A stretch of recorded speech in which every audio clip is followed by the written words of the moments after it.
Happy Sunday mga ka-Virgin. And today, pupunta tayo dun sa Puros. Lomi House siya sa Bulbok. Hindi ko sure if napuntahan ko na siya before. But parang, so kasama natin ulit si Tisay. Andito ako sa may kanila. Sundain ko siya. Ayan. Naglalakad-lakad na si Tisay.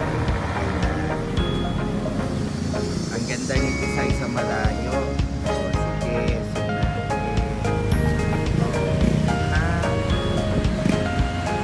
Babaeng babae si Tisay. Yan. So yun muna mga ka-Virgin. Update ko kayo mamaya kapag nandun ako.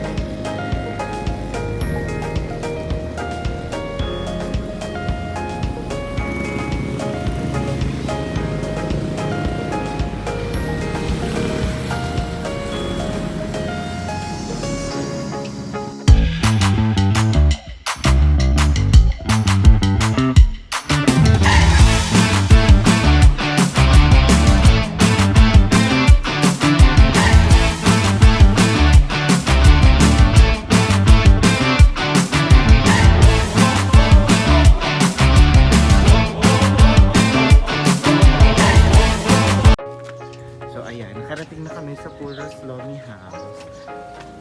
Kasama si Tisay.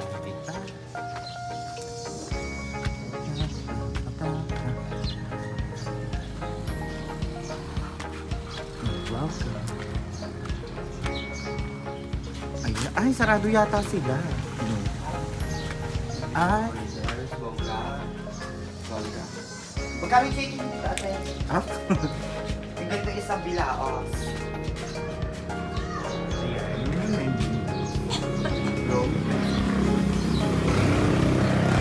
And still may Tisay.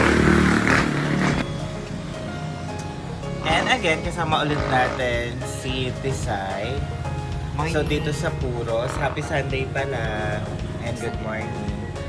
So ang in-order namin, not so sure kung anong difference. But ito ay gisado. And yun sa akin is chami. Kasi mahilig talaga tayo sa maanghang and matamis. Okay? So titingnan natin. Though nakakain ako dito before.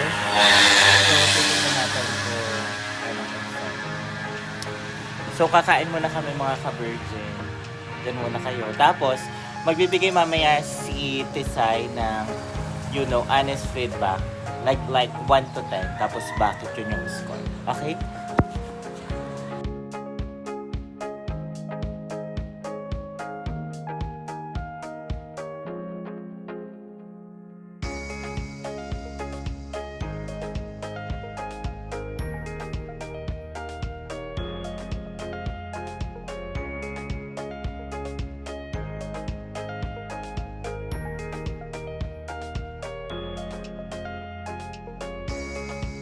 So, yun. Tapos namin kumain. Ewan ko ba't hindi naubos ni Tisay yung pagkain niya. So, ngayon, dito sa Puros, magbibigay tayo ng feedback.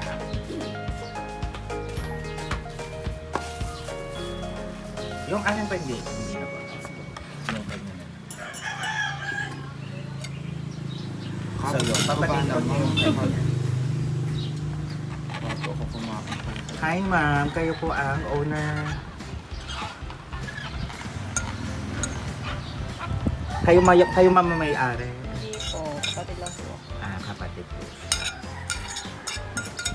I-deliver po nung po-order yung may-ari mismo.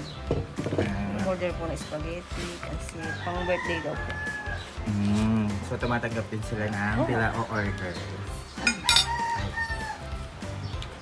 So eto na, magbibigay na ng comments sa 1 to 10 Ate Tisay. Anong masasabi mo sa gisado ng Puros?